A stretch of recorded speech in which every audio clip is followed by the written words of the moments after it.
Johnna Annabelle. Welcome to my home. Today we're going to be cooking with pork. So I'm going to be cooking a couple different things with you. First, we're going to do a ham shank, which is smoked, and it's going to make butter bean soup like Grandma used to make. And we're going to make a bacon cornbread with that. And we're also going to make a bacon and peanut coleslaw to go on top of our pulled pork sandwiches, which was made with raw pork.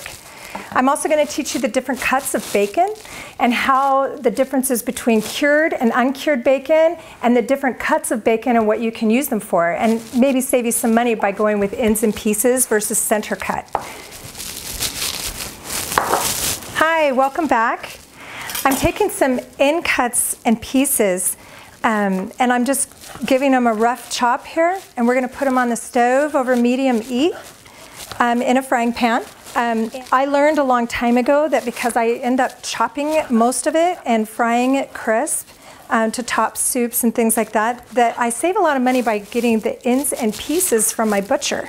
So what I do is I just go to the butcher and I ask him for end cut and pieces. You get a lot of thicker cuts of meaty portions, and I'll show you the difference between a center cut bacon and a ends and pieces. This is ends and pieces. This is your center cut. For example, this will come with your ends and pieces. It's a thicker, inconsistent piece. Of course, this wouldn't look pretty in a package. This is a smoked center cut piece of bacon. Nice, beautiful. They're all even and they're all laid out, and most of it is due to packaging, not the flavor. So you can save a lot of money by going with ends and pieces. So we're going to put this on medium heat. If you have a little screensaver, set it over and let it go. So I'm going to come back over here and I'm going to show you a restaurant secret for bacon. Now, everybody tends to want to cook bacon on a stovetop in a frying pan. And the issue with that is that the heat is inconsistent and it ends up popping, and there's a lot of people that get bacon burns. So in a restaurant, you always wonder how in the world do they get their bacon nice and crisp and even all the time? Well, they take a basic cookie sheet and they set their bacon out on the cookie sheet. There's no need to grease it, of course, because there's so much fat in bacon. It will not stick. So you just want to make sure that they don't overlap, and you're going to lay them out. You're going to put them in an oven at about 350, and it takes about 15 to 20 minutes. So if you're not good at remembering time, set a timer. So here we go. Now this particular bacon, this was raised by FFA student and smoked by a local butcher and given to me for the show. So I'm going to put it in the top rack there. And as you notice, I'm washing my hands every time I touch any kind of meat. You want to make sure that you get under your nails and wash your hands really well, because you don't want any cross-contamination, because the next thing I'm going to be working with is your pork butt. Now, the difference between the bacon and the pork butt is a raw cut of meat. This is not cured, it is not smoked, it is just a raw piece of meat. So I choose the bone-in. Reason being is it tends to keep it a lot more tender and easier. I'm going to slide this out of the way, pull this forward. I make my own house seasoning. This is onion powder, garlic powder, a little bit of turmeric, salt and pepper, and you can find the recipe on my Facebook page, Cooking with Johnna. All the recipes here, you can always find them there. So what we want to do is we want to coat this relatively well with the house seasoning. So I put it in this glass pan so that I don't make a mess all over my counter. It makes it much easier to clean. And so we're going to really coat it very well with the house seasoning. This is going to be pulled pork sandwiches. Now, you can do a barbecue rub, things like that. You really want to rub this meat. I know it looks funny, but you really want to get the seasonings in there. So we're going to do it again here. So like I said, it's onion powder, garlic powder, salt, pepper, and a little bit of turmeric. a little bit of cayenne. So that's my house seasoning, and whenever I refer to it, you can always find it on websites, the Food and Farm website. You can also find it on the Cooking with Johnna website or my Facebook page. So when it is done like this, we're going to set it aside because we're going to brown each side. The reason why we're going to brown it is because it locks in all the juices so that it gets nice and tender on the inside with a little bit of a caramelization on the outside. So here we are washing our hands again. We're going to give the bacon over here in the frying pan just a quick stir. You know, a long time ago, it used to be that the pork had to be salted and put in a smokehouse to preserve it. And that was necessary to keep from bacteria and things growing within and on the meat. But it has come through modern day that we don't really need to do that anymore because we have refrigeration. One of the things that I want to talk a little bit about is the difference between cured and uncured bacon. Ironically, cured is made with a chemical process, and uncured is not chemical. It is made with sea salt mostly. There's a lot of controversy over it. If you're going to keep pork around for any period of time, then you're going to want to go ahead and get the cured. If you are like my family and pork is going to be gone relatively quickly, you can go ahead and get the uncured, and that is more of a natural process. Okay, so what I'm doing now is I'm going to cut up what I call my trinity. That is basic celery, onions, and carrots. And this is always going to be the base of a good soup. Now, the reason why I buy carrots with tops like this is because I also use the tops in my soup. It adds a lot of flavor, a lot of color, and it's very beautiful too. So I do not peel my carrots. The reason why I don't is because a lot of the nutrients are right there, and when you peel it, you just get rid of it. So just give it a nice scrub. One of the best things that I have found to clean your vegetables with is buy a nail brush from the 99-cent store and use that. It works great. And when it gets a little dull, go ahead and get another one. All those vegetable washes and things like that, that's just vinegar and water. So we're going to just give them a rough chop. Now, when you're making soup for your family, you don't need it to be perfect. What you want it to do is be homemade and rustic and really hearty. So I usually use 2 to 3 stalks. These are big stalks, so I'm only going to use 2 this time. Now, the onion, a lot of people are not onion fans. I happen to be a huge onion fan. The reason why you add onion and carrot and celery is because the trinity of the 3 together give the stock, which is the broth, a very rich flavor. It breaks down and gives it that rich, layered flavor. So we're going to use some of the leafier of the tops. Just give it a quick chop there. When it starts getting into the woodsy part, stop.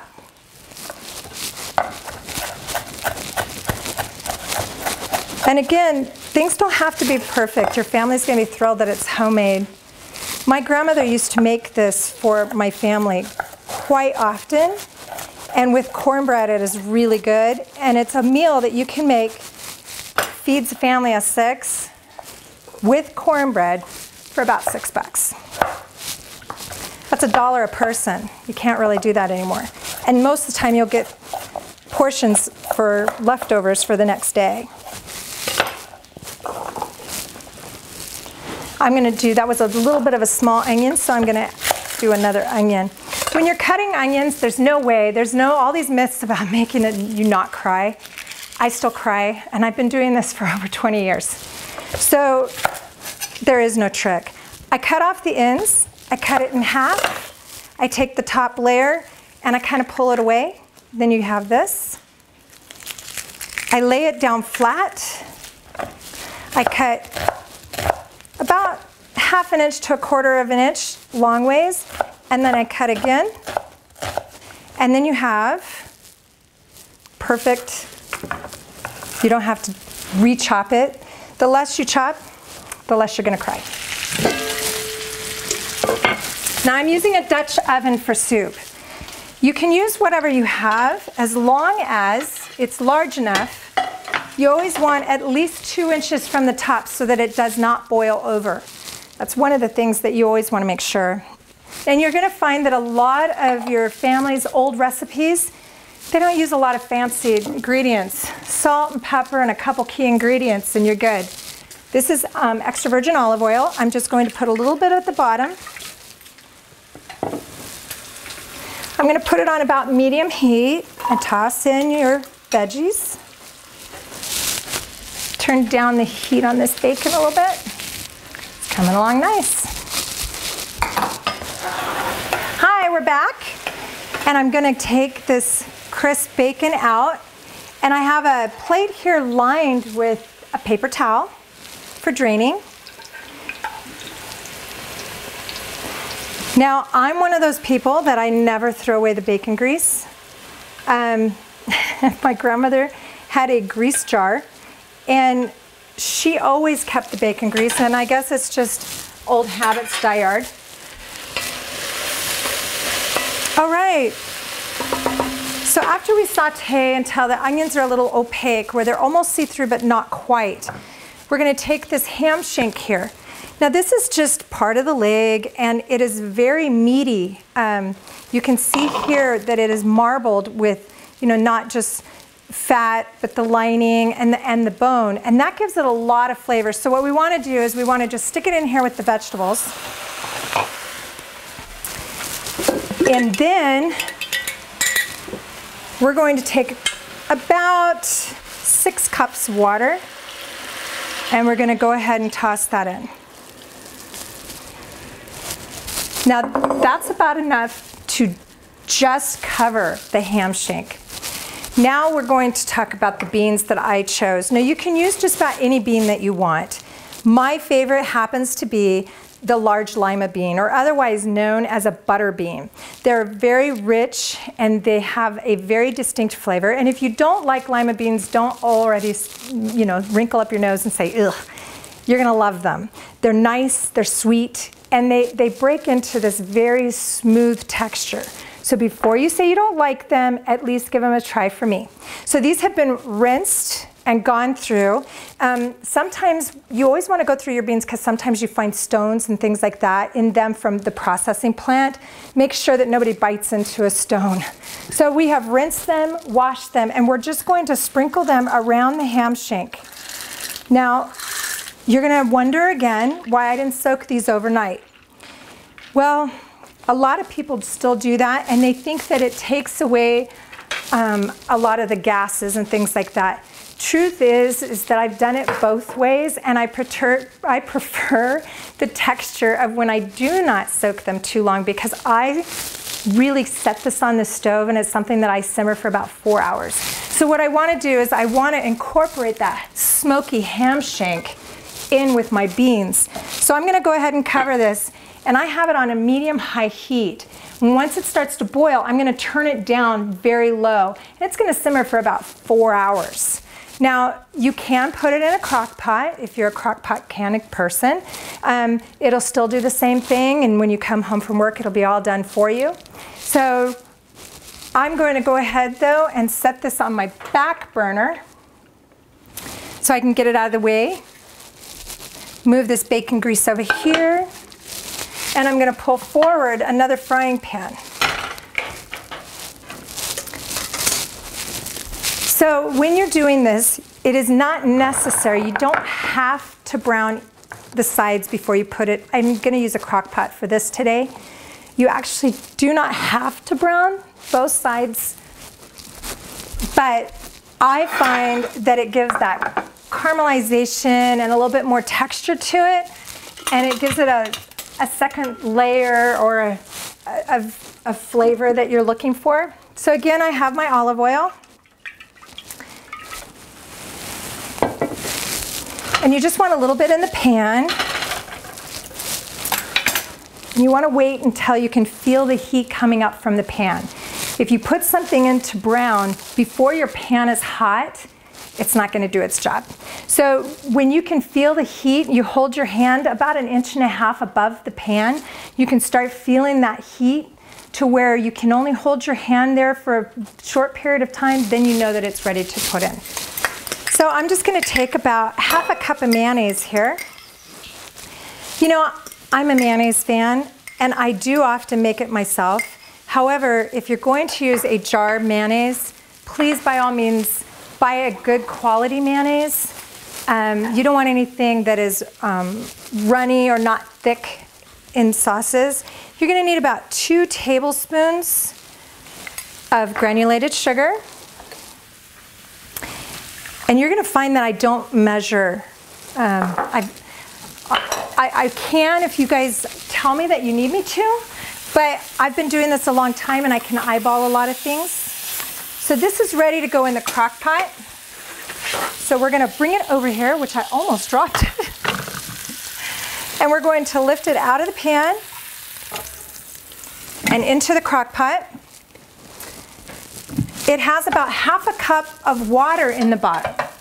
The reason being that you need to add a little bit of moisture is so that it circulates and does its job inside the crock pot. So back to our coleslaw here.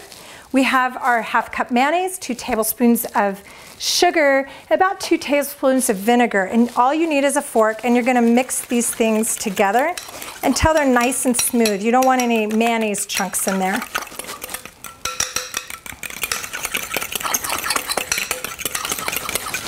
And I thought I set the salt and pepper out, but I'm going to grab it real quick.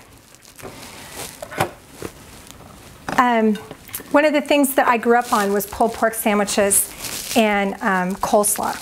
So it was one of those things that my family had a lot.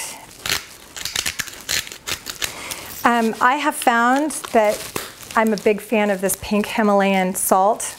If you have just regular kosher salt, whatever you like, go ahead and use it. But if you haven't tried some of these things, you should try them. They're pretty great. So you have salt and pepper. And you're going to add it over. I'm going to grab a spatula so I don't waste anything there. The other nice thing about soups in the crock pot and on the stove is that your family will really look forward to dinner because they can smell it all day long, especially on a weekend where everybody's busy and they're doing their own things. They come home and dinner's done. So we're going to just mix this in until it's nice and coated. Now, coleslaw by itself is pretty darn good. Can never go wrong. But, you know, at my restaurant, one of the things that I served as a side was my peanut bacon coleslaw. And I've had a lot of people ask me for the recipe, and this is how simple it really is. So this is dry roasted peanuts, and yes, they are salted. You're going to chop them up fine, and I add about a little bit over a handful. Now, I know that some of you guys have some big hands, so pretend that, you know, my hand size, not always your hand size. And then we're going to take some of this bacon that we crisped up. You know, like I said, if you're going to be chopping up your bacon, go for the ends and pieces. It's about half the cost, so it's really worth it. And again, I'm going to add about, let's add a little bit more than a handful. Now, on top of your pulled pork, if you get a nice bun that's soft and nice, high quality, you're going to be really pleased with this. So here is the coleslaw. Soup is going, and the bacon is now done. So again, we want to drain the bacon.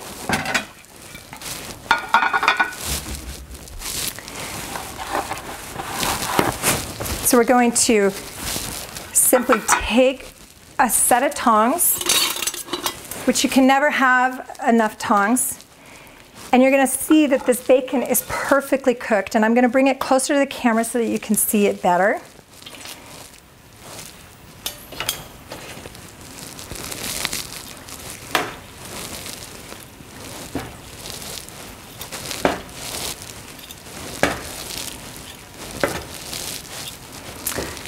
Much easier, there's no splatter, there's no mess on your stove. And believe it or not, because the high ends of the cookie sheets, you really don't get a mess inside of your kitchen either. So there's the bacon. Oh, here's the bacon. So that's gonna cool off right there. And that's your center cut, pretty cut of bacon. So we're gonna put this in the refrigerator, and it's gonna set and marry together so that you can put it on top of your pulled pork sandwiches here in a little bit. Hi, welcome back. Okay, so people laugh at me because I have mason jars all over my house. I have every size of mason jar. I don't really like plastic. Plastic seems to emit different gases, and there's all this controversy about what ingredients and what's safe to microwave and what's not. Mason jars, take the metal lids off or use a plastic lid. You can microwave it, you can freeze it. It's great to store things in, and you're not opening a bunch of containers looking for something because you can see everything. And I'll show you my pantry here in a minute.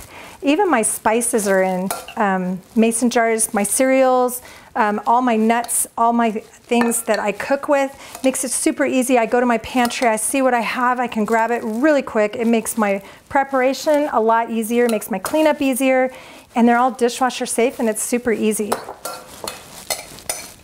When I personal chef for people, they get pretty addicted to the mason jars too. They start going into your bathroom for your cotton balls and your Q-tips, and pretty soon you're storing everything you can imagine in a mason jar. So when they go on sale, I always pick up a couple cases, honestly, and I'm always giving away food. When people are sick, you can fill a mason jar full of soup, take it to your neighbor when they're sick. So this is gonna go in the fridge, and it's gonna be the topping for your pulled pork sandwich.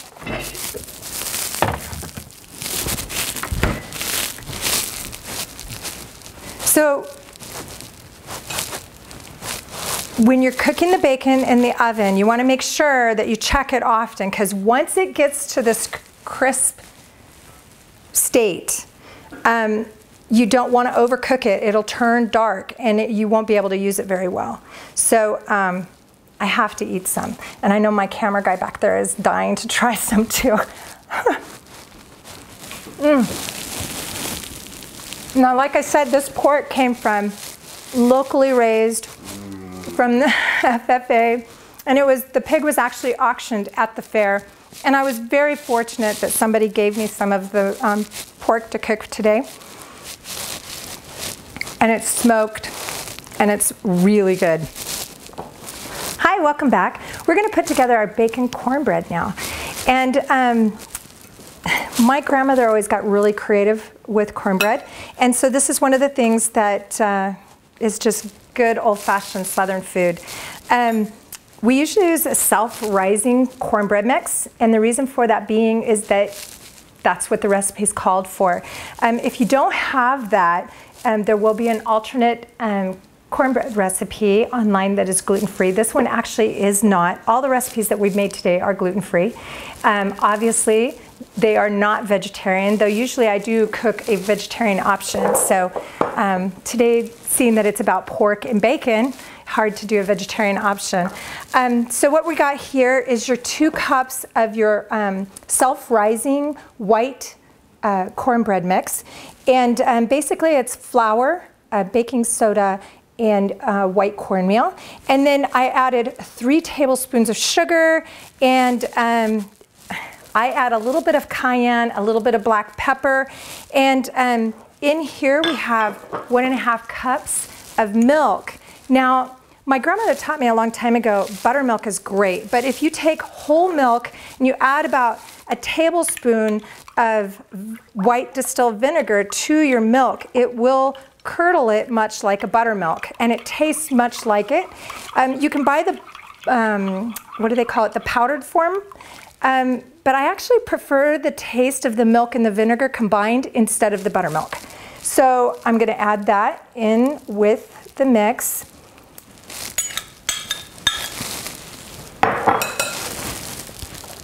And it asks for 1/2 cup of vegetable oil. And then 1 egg. Now you always want to break up the yolk when you're baking, so kind of mix it in there. And you'll notice when I pour things in, I pour it into a small spoon. The reason being, if you throw it in, sometimes it makes a big splash, makes a big mess, so kind of prevents it from doing that. So we're going to mix it in here. And we're going to let this set while we finish combining the other ingredients.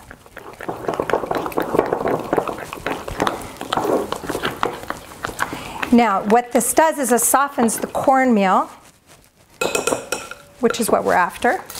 Okay, I want to talk to you about jalapenos really quick. You can make this as spicy as you want. Now, most of the heat in this jalapeno here comes from the stem and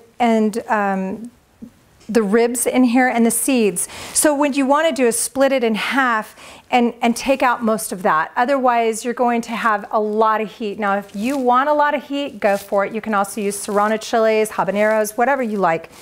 I usually use half of a jalapeno in mine, and then I use about a handful of chopped red pepper, and I do that because you want to add color.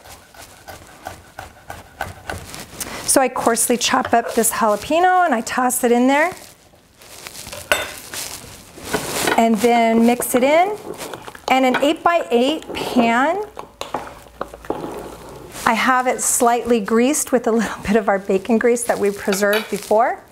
And we're going to go ahead and we're going to add about half a cup of our crisp bacon. Now this was the ends and pieces, and you get these really nice chunks of meat in there.